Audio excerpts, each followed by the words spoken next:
Anyone can beat box. Sound number 6 beat boxing basic जो होता है BTK।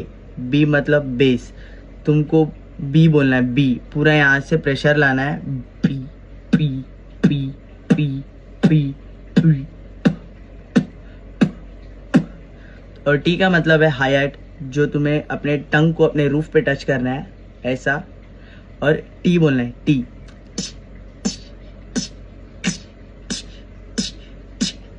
और के स्नैर तो तुमको मैंने पहले वीडियो पे बता दी है, फिर भी एक और बार बता देता हूँ। अपने टंग को अपने रूफ पे टच करना है ऐसा, और उसको वन साइड करना है ऐसा, और एयर अंदर इन करना है, इन करना है। अगर ये सीख गए तो तुम इससे पैटर्न्स बना सकते हो। For example